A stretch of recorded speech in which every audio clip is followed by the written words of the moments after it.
नमस्कार नमस्कार नमस्कार. मी तुमचा लाडका चिम्या. म्हणजे घरच्यांचा तर खूप सपोर्ट आहे मला. म्हणजे इतका सपोर्ट की कोणच कोणाला नाही करत इतका. हा बेस्ट फ्रेंड आहे आपला. आपण याची गोष्ट चोरली हा आपल्यासोबत फ्रेंडली राहतो.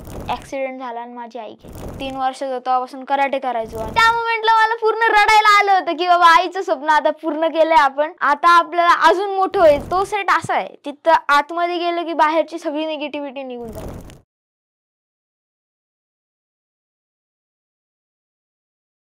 नमस्कार, MLA टॉक शो मध्ये तुमचं मनापासून स्वागत आहे. मी आहे तुमची होस्ट अभिलाषा. फेसबुकवर सर्च करा MLA महाराष्ट्रीयन लेडीज असोसिएशन आणि लगेच जॉईन करा. आणि MLA लेडीज या यूट्यूब चॅनलला पण लगेच सबस्क्राईब करा. आजच्या आपल्या पॉडकास्टमध्ये भेटीला आला आहे एक बहुगुणी उत्साही मेहनती बालकलाकार साईराज. वय वर्ष फक्त 13. अभिनय, कराटे, नाट्यस्पर्धामधून मोठ्या मोठ्या कलाकारांना टक्कर देणारा. आणि चला तर जाणून घेऊया साईराजचा कलात्मक प्रवास. साईराज, हॅलो.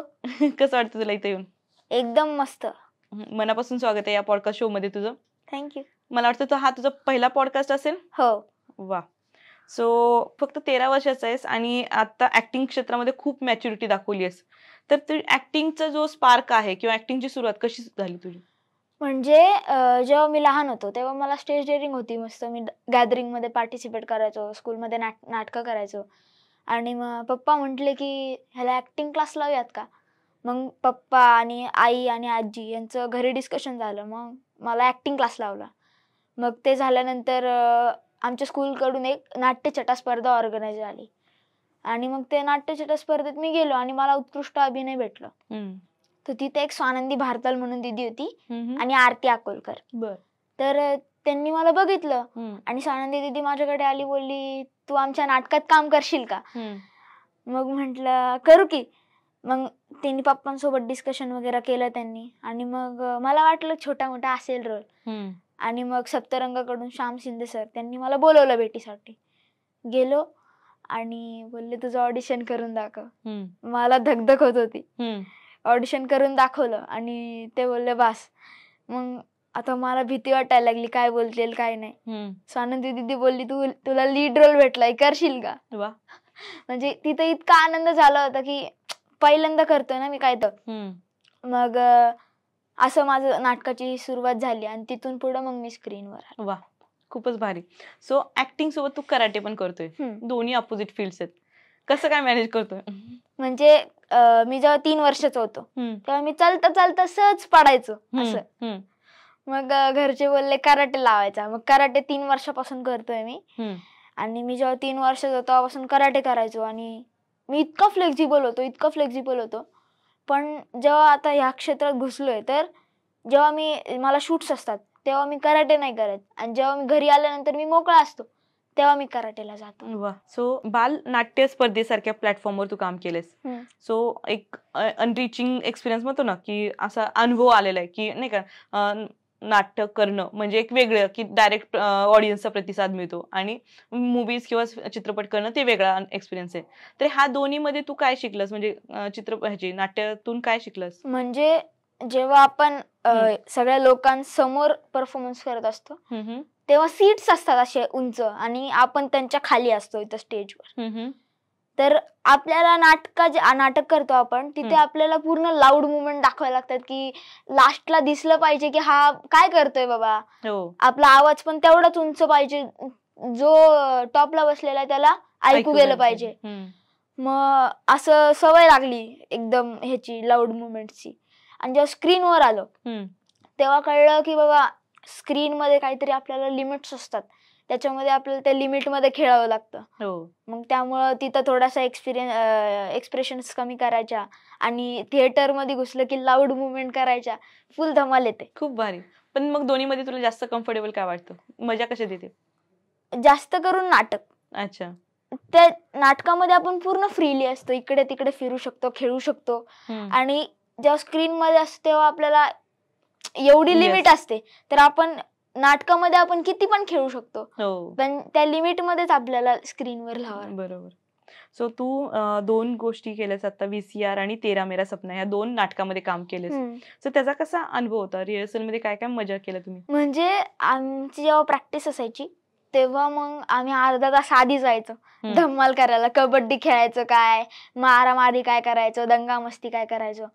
आणि काही प्रॉब्लेम्स पण आले, जसं की जायला रिक्षा नसायची आम्हाला मला. मग स्वानंदी दिदी तिथून लांबून मला घ्यायला यायची आणि मग मी जायचो.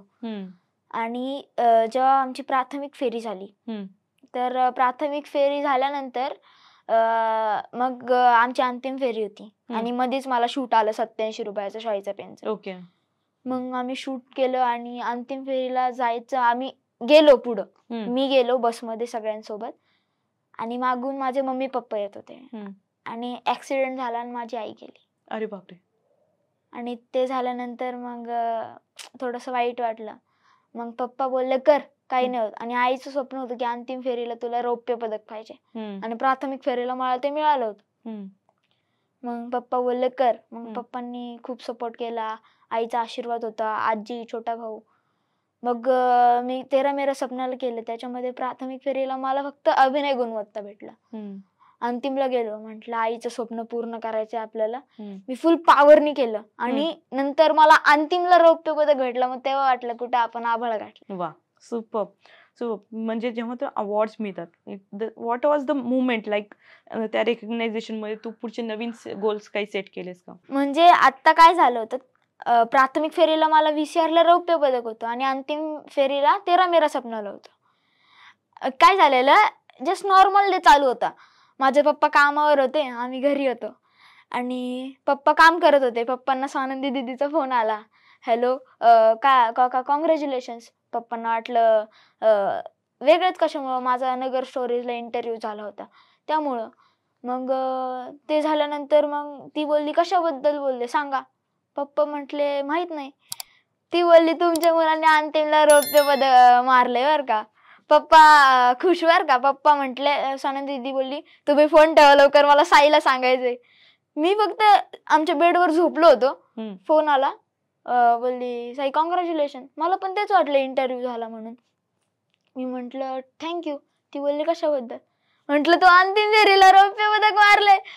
म्हणजे त्या मोमेंटला मला पूर्ण रडायला आलं होतं की बाबा आईचं स्वप्न आता पूर्ण केलंय आपण, आता आपल्याला अजून मोठं व्हायचंय आणि सगळ्यांच्या सपोर्टने मला अजून मोठं. आईचा सपोर्ट असणारच, आईचा आशीर्वाद असणारच आहे तुला कायमस्वरूपी आणि तू खूप मोठा ऍक्टर होणार आहेस, एवढं पण तेवढंच नक्की आहे. सो तू आता 2 वेळेस उल्लेख केला 87 रुपयाचा शाई पेन. सो त्यातलं कॅरेक्टर बद्दल काहीतरी सांगशील? ते कॅरेक्टर माझं अगस्त म्हणून ते कॅरेक्टर होतं. ते पहिलं खुश मध्ये जातं, एकदम खुशीत. नंतर त्याला एक स्वप्न पडतं, त्याला ती गोष्ट हवी असते, ती गोष्ट त्याला घ्यायची असते, पण त्याच्याकडे पैसेच नसतात.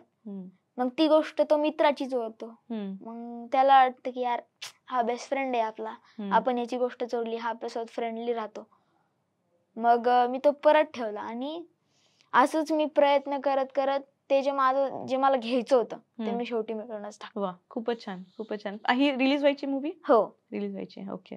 सो जय जय स्वामी समर्थ आणि गाथा नवनाथाची अशा 2 आध्यात्मिक सिरियल मध्ये तू काम केलं, डिवोशनल सिरीज मध्ये. सो ऍक्टिंग मध्ये काय बदल करावा लागला का तुला? हो, म्हणजे जसं आपण नॉर्मली वागतो, फक्त ते आपल्याला थोडस 19s मध्ये जाऊन एकदम ते आपल्याला खेळावं लागतं. मजा येते खूप त्याच्यात. अरे साईराज, 19 मध्ये तू होतास का सांग बरं मला? नाही, पण म्हणजे माझी आजी मला गोष्टी सांगत असते ना, मग त्याच्यामधून मला ते कळतं की आजी काय काय बोलती, कसं बोलती असं. सो त्यांच्या सेटवरच्या काही गमती जमती झाल्या? खूप. म्हणजे तो सेट असा आहे, तिथं आतमध्ये गेलं की बाहेरची सगळी निगेटिव्हिटी निघून जाते. वा, असं. आणि आतमध्ये गेलं, आम्ही खूप धम्माल मस्ती करायचो सीन लागायच्या आधी, पण सीन लागल्यावर सीनचं सीनच असं पूर्ण स्ट्रिक्ट. आणि जर मी स्वामींसोबत काम करायचो तेव्हा असं वाटायचं की खरंच स्वामी माझ्या शेजारी आहेत काय, खरंच असं स्वामी रिअल लाईफ मध्ये माझ्यासोबत आहेत काय. आणि गाथा नवनाथांची मध्ये पण खूप शिकायला मिळालं मला विद्येचा अभ्यास. खूपच भारी, खूपच मस्त. सो सिरियलचं शूट रेग्युलर असतं आणि थोडंसं डिमांडिंग असतं की म्हणजे डेली सोप असं ना. सो अकॅडमिक कसं मॅनेज करतो, म्हणजे शाळा आणि मग सिरियलचं शूटिंग वगैरे? म्हणजे जेव्हा जेव्हा मी शूटिंगला जातो ना तेव्हा मी माझे बुक्स घेऊन जातो तिकडे. बर. आणि जेव्हा मी घरी येतो तेव्हा बुक्स रीडिंग रायटिंग करत असतो. आणि जेव्हा मी इकडे घरी येतो माझ्या, तेव्हा मग मी माझ्या फ्रेंड्स कडून ते इनकम्प्लीट सगळे रायटिंग कम्प्लीट करतो सगळं. Okay okay. सो तुला ऍक्टिंग साठी इन्स्पिरेशन कुठून मिळाली? म्हणजे घरच्यांचा तर खूप सपोर्ट आहे मला. म्हणजे इतका सपोर्ट की कोणच कोणाला नाही करत इतका. बर. आणि म्हणजे माझे पप्पा मला लहानपणापासून पिक्चर्स बघायला लावतात वेगवेगळे. बोलतात की तुला असं दिसायचंय, असं काम करायचंय तुला. जास्त करून अशोक सराफ यांचे पिक्चर मला दाखवतात. मग त्यांचे पिक्चर बघून मला वाटतं की अशी आपण ऍक्टिंग करायला. मी त्याच्यामधून शिकतो वेगवेगळं. आणि त्यामुळं मग मला वाटलं की करायलाच पाहिजे आपण असं. खूपच मस्त. सो अशोक सराफची तर मी पण फॅन आहे. सो इन फ्युचर मध्ये तुला कुठल्या प्रकारचा रोल करायला आवडेल? हिस्टॉरिक, कॉमिक, इंटेन्स, थ्रिलर का आध्यात्मिक असा? खरं तर एक ऍक्टर असा असतो जो तुम्ही कोणता पण रोल द्या, तो ऍक्टर तो करूनच दाखवणार. बरोबर. तुम्ही जर मला छोटा जरी रोल दिला किंवा मोठा जरी दिला तरी तो मला करणंच आहे, कारण आय एम रिअल ऍक्टर. पण तुला आवडतं कशात आहे की बाबा हे काम करायला मला प्रचंड आवडतं, की थ्रिलिंग वगैरे? म्हणजे आतापर्यंत तर मी माहीतच जास्त केलं, त्यामुळं माहीतच. अच्छा, ओके, सुपर. सो लहान वयात मोठे मोठे काम करावं लागतात, मोठे हे करावं लागतात. काय स्ट्रगल्स किंवा चॅलेंजेस येतात का? खूप. म्हणजे आता आम्ही नाटकाच्या ह्याच्यामध्ये तर ते झालंच, पण त्यानंतर सुद्धा खूप अशा स्ट्रगल करावे लागतात. आता 87 रुपयाच्या शाईचा पेन वेळेस कॉल टाइम सकाळी 6:30 असायचा. आणि सिरियलच्या वेळेस पण जर 7चा कॉल टाइम असला तर आम्हाला घरून 5:30लाच निघावं लागतं. मग ते उशिरा आधीच झोपणं होतं आणि 5:30ला उठून अर्धा तासात आवरणं वगैरे. ते खूपच असं भयंकर असतं ना, खूप. सुपर. सो तुझ्या ऑडिशन मध्ये तू बरेच डायलॉग्स बोलले असतील, तर तुझा फेवरेट कुठला डायलॉग आहे? मी एक चिम्या म्हणून ऑडिशन बनवलं होतं. तर त्याचं असं होतं, नमस्कार नमस्कार नमस्कार, मी तुमचा लाडका चिम्या. हो, चिम्याच. तशी माझी खूप नाव आहे, चिम्या, चिमुशेठ, चिम्या, चिंग्या. पण लोक मला कारट्या जास्त म्हणतात ना. नाही, माझं खरं नाव काय माहिती का तुम्हाला? माझं खरं नाव आहे चिन्मय कारटे. लोक मला वेगळ्या अर्थाने कारट्या म्हणतात, पण मी या अर्थाने समजून घेतो. नाही म्हणजे कसं वाईट पण वाटत नाही. सॉरी हा, म्हणजे सुपर. मी अजून त्यातनं बाहेरच पडले नव्हते. खूपच भारी, खूपच भारी. छोटस आपण रॅपिड फायर राऊंड खेळणार आहे तुझ्यासोबत, चालेल? सो ऍक्टिंग की कराटे? दोन्ही पण. सो रॅपिड फायर राऊंड आहे, तर तुला पटपट सांगायचे आन्सर. ओके. आमच्याकडे करण जोहर सारखं काही गिफ्ट हॅम्पर नाहीये, पण छोटीशी गिफ्ट मी नक्की देईल तुला. ओके. सो तुझा फेवरेट रंग? रेड. सोशल मीडियावर असताना तू कोणते प्लॅटफॉर्म जास्त वापरतोस? इंस्टाग्राम. आवडती गोष्ट शाळेतली? मित्र. ओके. शूटिंग की stage performance? Stage performance. Wow. तुला आवडता कलाकार? अशोक सराफ. आवडती चित्रपट शैली? आयत्या घरात घरोबा. Okay, super. आणि सर्वात मजेदार शूटिंगचा एक अनुभव? शूटिंगचा 87 रुपयाचा शाईचा पेन. ओके. तू जेव्हा मोठा होशील तेव्हा तू काय होणार आहेस? ऍक्टर्स होणार आहे. तुला खूप आवडलेलं फूड? मी ऍक्च्युली फास्ट फूड खातो. फास्ट फूड वाटत नाही बॉडीवरनं. कराटे भरपूर खेळतोस. ओके. आणि तुझ्या वयाच्या मुलांना एक संदेश काय देशील? ऍक्टिंग आहे आणि प्रत्येक ऍक्टर हा खरा असतो, तर त्यामुळे आपण मनापासून ती ऍक्टिंग केली पाहिजे. आपण तिथलचं जे वातावरण आहे ते वातावरण आपण जगलं पाहिजे आणि त्याच्यामधून आपण काहीतरी शिकून घेतलं पाहिजे आणि मग ते लोकांना आपण दाखवलं पाहिजे आणि आपली जी रिअल लाईफ आहे त्याच्यामध्ये सुद्धा ते आपण चालू ठेवलं पाहिजे. Super super. सो ऑडियन्सला तुझे अपकमिंग काही इव्हेंट्स असतील किंवा प्रोजेक्ट्स असतील तर त्याबद्दल सांगशील? माझा 87 रुपयाचा शाईचा पेन ही फिल्म येणार आहे. बर.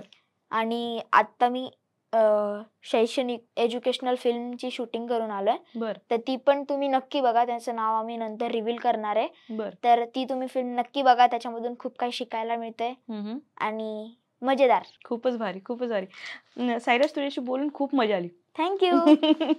खूप मलाच तुझ्याकडनं खूप काही शिकायला मिळालं.